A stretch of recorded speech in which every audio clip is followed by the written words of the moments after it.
Good evening to everyone watching this video and welcome. Today we're going to be talking about supply and demand and liquidity. And this is very interesting and hopefully this will be beneficial for you because supply and demand to me is one of the most intriguing trading concepts, especially when I was a beginner. Because some people say supply and demand is the holy grail to profitability in trading, right?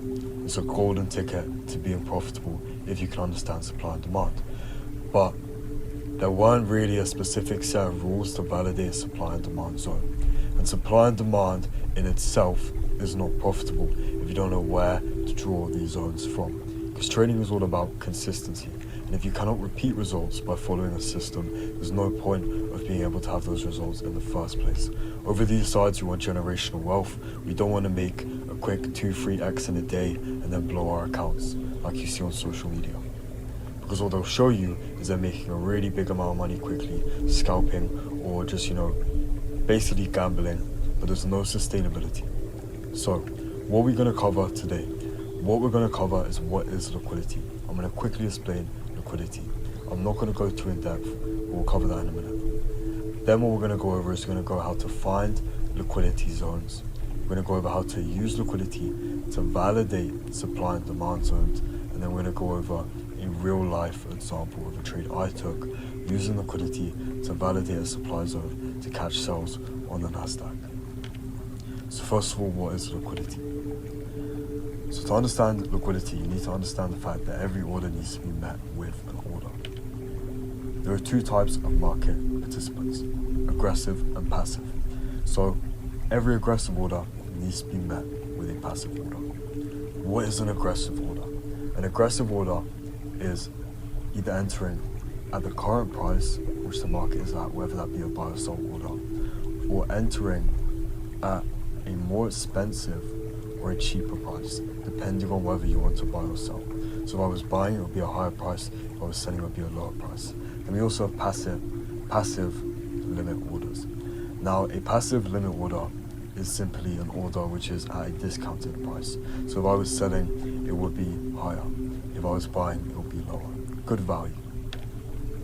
So now we understand that, and I will go over liquidity more in other videos. I'm going to be releasing a full free trading course which will go over liquidity, supply and demand, support, resistance, trends, how the market works, how to find a good broker, how to backtest, all of these things explained. But that will be coming soon, so please bear with me.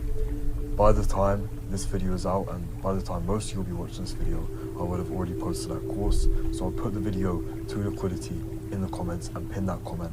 But if you're watching this now, please bear with me, and hopefully this video is helpful in itself. So how do we find liquidity zones? To understand how to find liquidity zones, what we need to understand is this thing called inducement. Now, inducement isn't actually a trading word. Inducement is a word in the dictionary. And what it means is it means a thing that persuades or leads someone to do something. And what this means in the markets is it means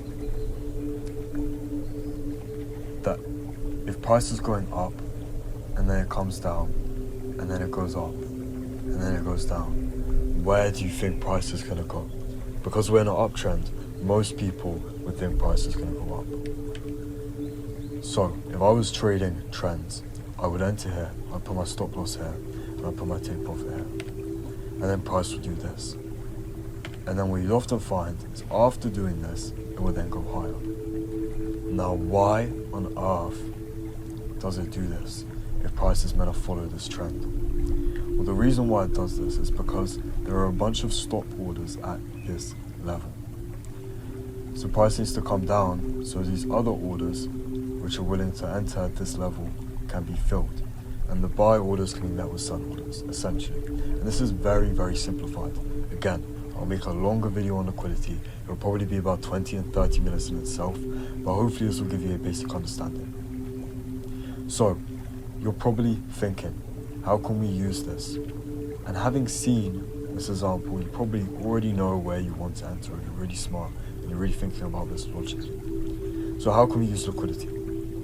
So this is what the average market participant is doing. They're entering at this level with their stop loss here, targeting these highs. But what if we just entered down here? This changes everything. And this is our demand zone. So instead of drawing a demand zone from here, We wait for price to sweep below this demand zone and these lows, and we wait for price to make a low and tap into this demand zone. And this is a very common pattern which you'll see all the time on the chart when you're trading trends. So we have price come up, it then comes down, it then comes up, it comes down, and buyers will get in here.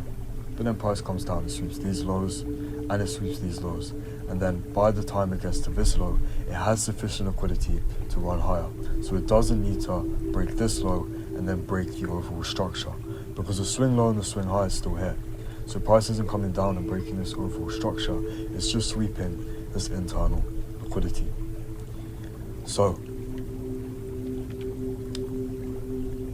there is one other confluence you can use to increase the probability of your zones, and that's if price does this before your zone. So this and these lows being swept means your zone has liquidity in the price leg. But if before the price leg was formed you also have liquidity, that will massively increase the probability of your zones, and that will mean price does something a little like this. So here we can see price is making higher highs and higher lows and is in an uptrend, and then it sweeps all of these lows and all of this liquidity and then runs higher. So if there is a liquidity sweep before your zone and in the price leg of your zone, that massively increases the probability of your demand zones. So what does this actually look like on the charts? Let's get into this real life trade example I was talking about, which I took. So what happens here? First of all, price is in an uptrend, and then you can see these lows get swept, and people may perceive that there's a liquidity sweep. So this is what we call inducement. Price is running up, and all the buyers get liquidated, their positions get liquidated, and then price comes back up, makes a higher high, higher low, higher high. So then the buyers might think, oh well, this was the liquidity sweep, this is the demand leg, and they want to enter, and then they get liquidated too. And then price comes up, and this is also a liquidity sweep in itself. So these highs here and these buyers will enter the market and price runs higher, and then at this point there's more sellers than buyers in the market, so price runs lower, and it sweeps these lows, forming a market structure shift. So we have a liquidity sweep and a market structure shift, and then price comes back up to the zone, and this zone is respected. And look how quickly it hit take profit once it hit this zone. And this was in the middle of the night. This isn't just because it was the middle of New York Open and there was a massive influx of volume. This happened in the middle of the night. This is because of how valid the zone this was, because we had all this liquidity being swept here. And if you can use liquidity to validate your supply or demand zones and basic market structure concepts by looking for market structure shifts, looking for imbalances in price, which simply just means fair value gaps, you will be able to find extremely valid probable zones which you can consistently use. So what's next? What I recommend for anyone watching this who isn't already in the Discord, join the Discord. I'm going to put it in the comments. And what you'll get access to is free educational content and mentorship. You will also get access to free signals, so you can use these to fund your trading whilst you are learning how to trade. I send free trade ideas to the Discord multiple times a week, swing trades, scalping and intraday trades, and you can use these trades to build your capital and start making money in the markets before you learn how to do that independently. And that brings you on to step 3, which is learn and earn. You can use the money from the free signals to fund your learning and build capital. So what does this look like as a timeline? Let's say you started in January, because we're coming up to a new year, and you were a complete beginner with trading. By February, you'll be able to consistently make money from signals while simultaneously learning trading. By March, you can be making money from signals whilst trading on a demo, applying the information you learned in January and February. And by the time you reached April, you can use the money you made from signals in January, February and March to fund your prop firm challenges to start making real money from the markets. And this actually works, and you guys can do this, and there is proof of this working, and I can show you client testimonials. And if you go to the Discord, I post proof every single day in the Discord for free, along with my free signals. Have an amazing evening. Hopefully this video is helpful, and there'll be plenty more videos posted. So if you're not subscribed and you're serious about making money and serious about trading, I post all the real shit, the institutional shit that these people which are actually making money are using. No bullshit, and it's all free. So hit the subscribe button, like the video, share it with someone who you want to start trading with, and have an amazing evening.